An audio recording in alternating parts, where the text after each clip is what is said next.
Once upon a time, in a land where the sun kissed the earth with golden warmth and laughter echoed through the hills, there lay a village so enchanting it seemed plucked from a painter's dream.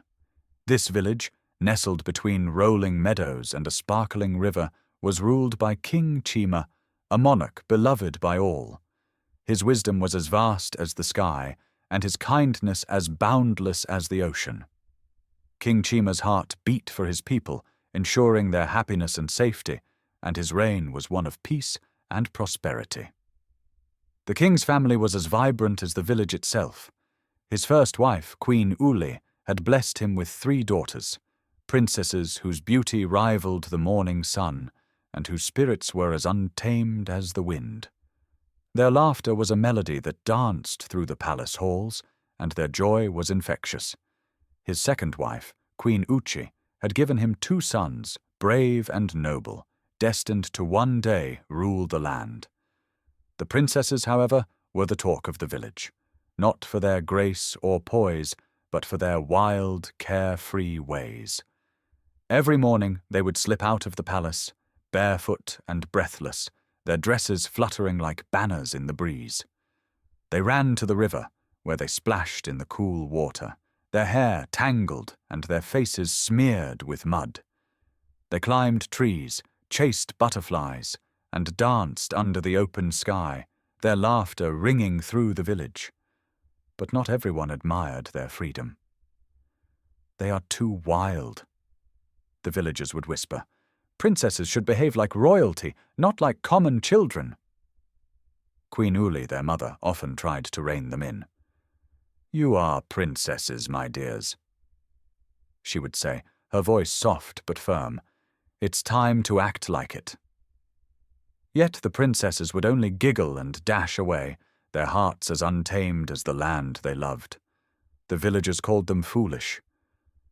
"Why can't they see they're not like us?" they muttered. But the princesses didn't care. They believed that being true to oneself was far more important than wearing a crown or following tradition. Every year the village held a grand festival, a celebration where the princes would choose their brides. The square would come alive with music, colors, and the tantalizing aroma of festival foods. Maidens from near and far would arrive, dressed in their finest, hoping to catch the eye of a prince. But while the village buzzed with excitement, the princesses watched from the palace windows, their thoughts far from the glitter and gold. When suitors came asking for their hands, the princesses always found reasons to refuse. "He's too proud," one would say. "He thinks his gold can buy love." Another would sigh.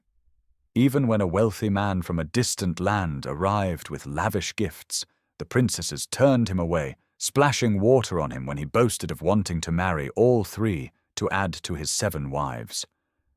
The villagers were baffled. "How foolish!" they exclaimed. "Turning away such rich and powerful men!" King Chima and Queen Uli were equally puzzled. "Why won't you marry?" they asked. "Your brothers are ready, and you are the elders." But the princesses would only smile and say, "When we find true love, we will know." As the seasons turned, the princesses grew into graceful young women, their hearts still yearning for something more. One evening, under a sky ablaze with stars, they approached their father with a bold request. "Father," they said, their voices filled with hope, "we want a festival of our own, a festival where men can show us their talents and skills. We want to find love, but it must be true love." King Chima, though surprised, saw the earnestness in their eyes and agreed.